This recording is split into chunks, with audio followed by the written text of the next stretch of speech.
आदित्य और रश्मि, यही नाम थे दोनों के। दोनों को साथ देख के ऐसा लगता था जैसे पूनम की रात में जब चांद पूरा होता है तो आसमान अधूरा नहीं रहता। खिला खिला चांद पूरे आसमान को चांदनी से भर देता है और ऐसा लगता है जैसे आसमान बहुत खुश है। ठीक ऐसे ही आदित्य आज से 9-10 बरस पहले की बात है, मेरे साथ काम करता था, ऑफिस में रहता था, खुश मिजाज सा। और शाम को जल्दी रहती थी घर जाने की, तो कभी बाइक लेके आता था, कभी मैं उसे गाड़ी से छोड़ देता था, कार से। तो छोड़ता था तो अब ये कोइंसिडेंस है या फ़ोन, वो ज़माना शायद फ़ोन इतने यूज़ नहीं थे, लेकिन रश्मि दरवाजे पे खड़ी रहती थी। बड़ा अच्छा लगता था हमको, ऐसे लगता था जैसे कंपैरिजन बड़ा मुश्किल है, खिलते फूल से दिखते थे दोनों, बड़ा अच्छा लगता था। खैर, अभी उनकी शादी को शायद 1-1.5 साल हुआ था, कुछ ऐसा। अच्छे से मज़े से बहुत अच्छा चल रहा था। अचानक फिर कुछ दिनों मैंने पाया आदित्य बड़ा खोया खोया सा रहता था। कभी कभी थोड़ा सा इरिटेट भी हो जाता था किसी बात पे। मैंने 5-6 दिन ऑब्जर्व किया, फिर मैंने एक दिन मैंने पूछ ही लिया, मैंने, आदित्य कोई बात है क्या, कुछ हुआ क्या? तो टाला पहले तो उसने कि नहीं सर, ओके।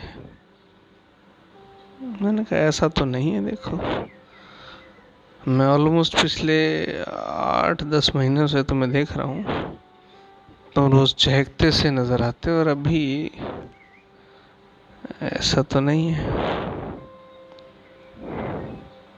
खैर, मैंने कहा तुम्हारी मर्जी। शाम को मैं उसे गाड़ी में ही छोड़ने आया था, तब वो खुद ही बोल पड़ा, बोला सर। मैंने हाँ बोलो, आपकी शादी को कितने साल हो गए? मैंने कहा भाई मेरी शादी को करीबन 6-7 साल हो चुके हैं। मैंने कहा क्यों, क्या हुआ?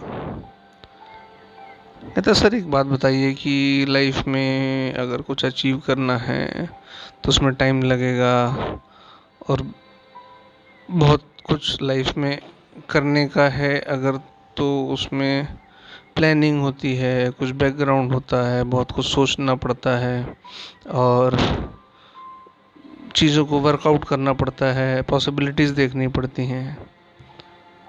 मैं उसकी बात सुनते सुनते सोच रहा था कि ये हंसता खेलता पंछी आज अचानक ये बिजनेसमैन या एंटरप्रेन्योर जैसी बातें कैसे कर रहा है। मैंने वो सब तो ठीक है देते, लेकिन ये आज अचानक कैसे, कि रोज़ तो तुम कभी बात करते हो कि सर आज यहाँ से मुझे वो खरीदना है, लाइक फ्लावर वाश, मुझे नहीं पता था वो क्या बोलते हैं। कभी सर वहाँ से एक पौधे वाला से पौधे खरीदने हैं। मतलब ऐसी नेचुरल सी चीज़ों पे खुश रहने वाला आदमी आज अचानक ये इकोनॉमिक्स की बातें कैसे करने लगा।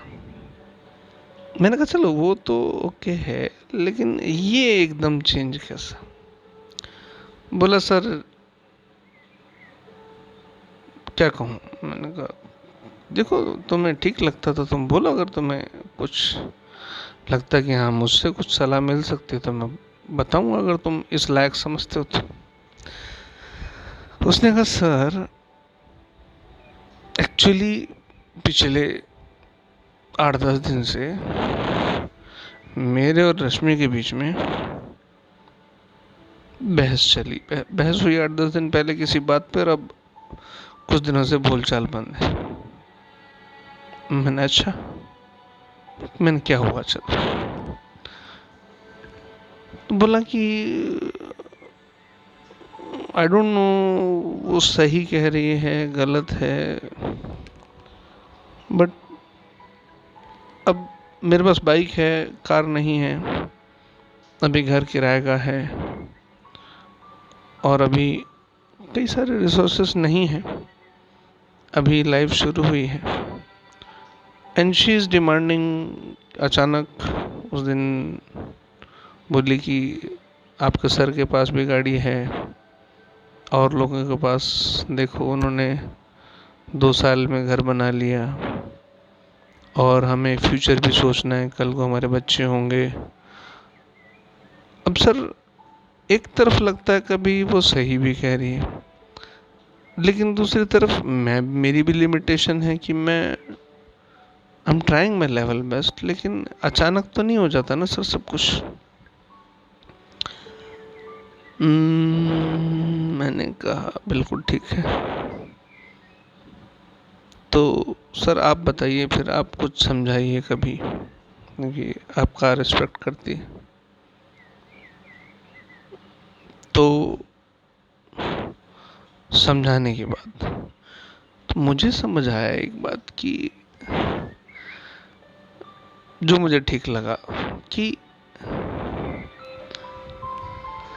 समझाना क्या है।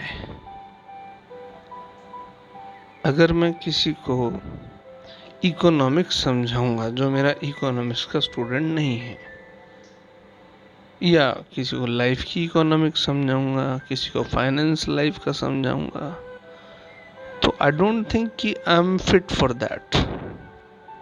मैंने इन दोनों के बीच का प्रेम देखा है।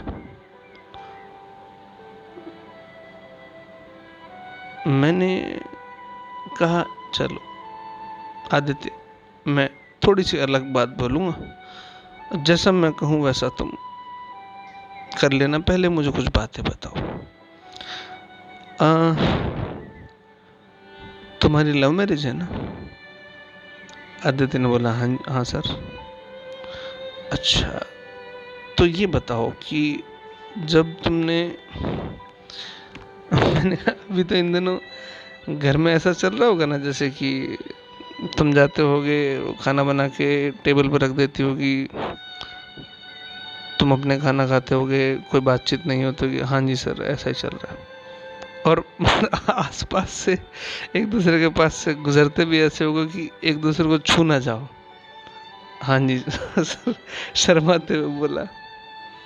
अच्छा, और जैसे तुम्हारे सारे काम टाइम पे रेडी कर देती होगी, भाई तुम्हारे कपड़े प्रेस रखे हैं, और बिना बताए चली जाती होगी, नॉर्मल जैसा होता है। अब इसकी नई शादी हुई थी तो शर्माते हुए बोला हाँ सर ऐसा ही। अच्छा चलो, मैंने कहा एक बात करते हैं, इसको ऐसे करते हैं, तुम्हारी लव मैरिज है, तो जब प्यार के शुरू के दिन थे तो एग्जैक्टली कैसे, थोड़ा सा उसको मेरे को बस एक आउटलाइन आइडिया दो कि तुमने जब पहली बार देखा रश्मि को, तो या तुम शुरू में जब मिले बातें करते थे तो क्या फील आती थी? बोला सर अब वो बातें पुरानी हो गई। मैंने नहीं आदित्य, एक बार मेरी बात सुन लो, और तुम्हें अच्छा लगे तो फॉलो करना, तुम्हारी मर्जी, मैं तो पूछ ही रहा हूँ ऐसे। बोला सर वो तो बहुत शानदार दिन थे, कॉलेज में हम कोई भी बहाना करके कैंटीन में बैठते थे साथ में, और फिर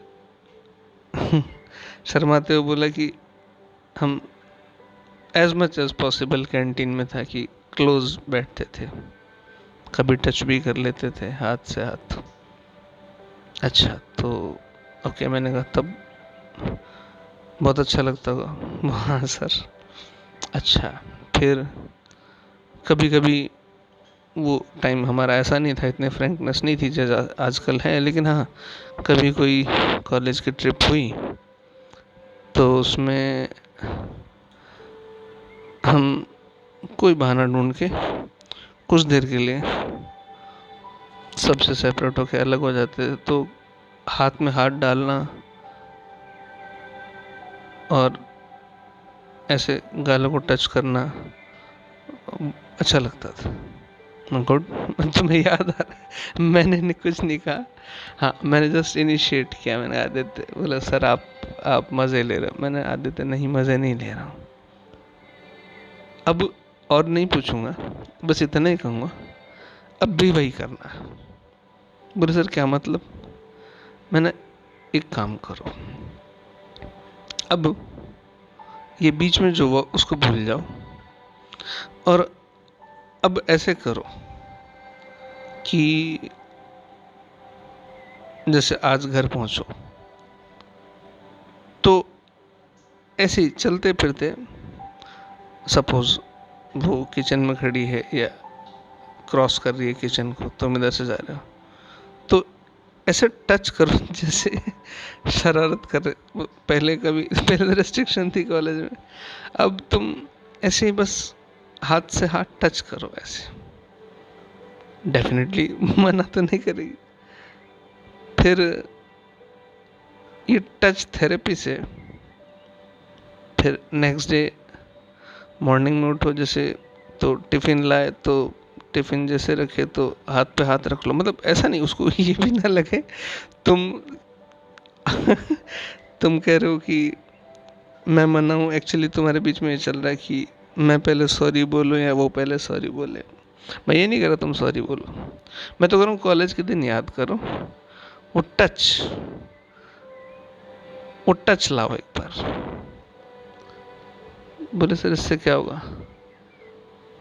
मैं, तुम 2 दिन कोई भी ऐसा मौका जहाँ तुम हाथ टच कर सको, कभी ऐसे ही जान के थोड़ा सा टकरा जाओ,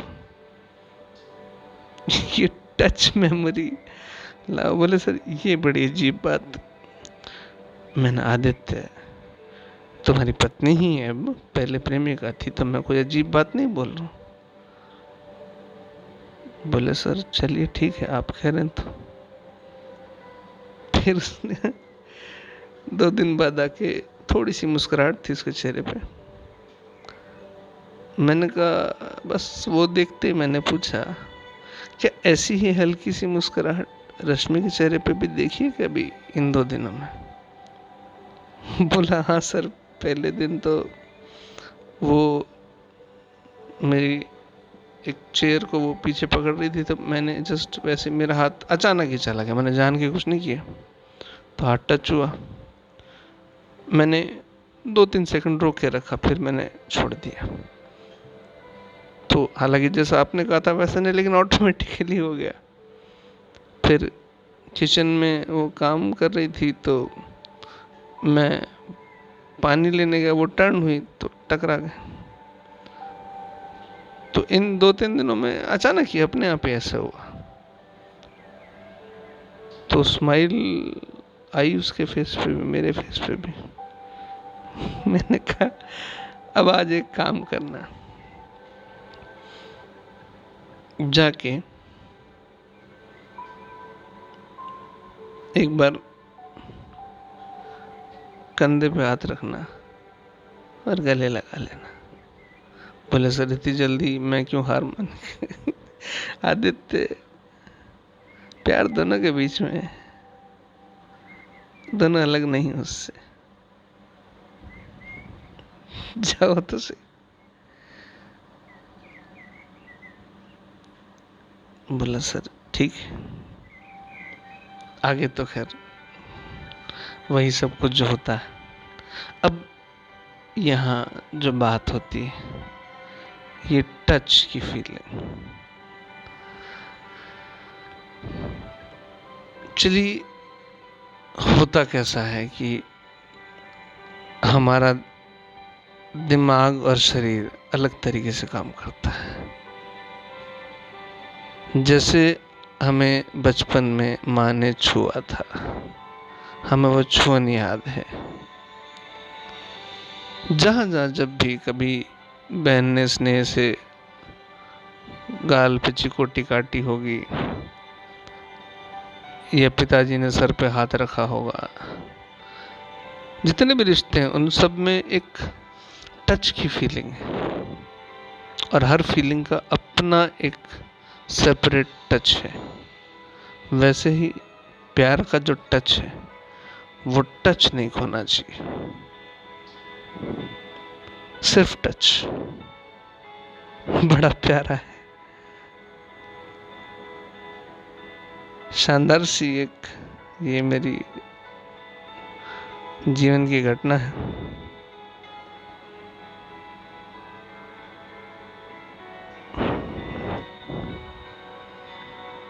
होप नेक्स्ट पार्ट लेके आऊंगा।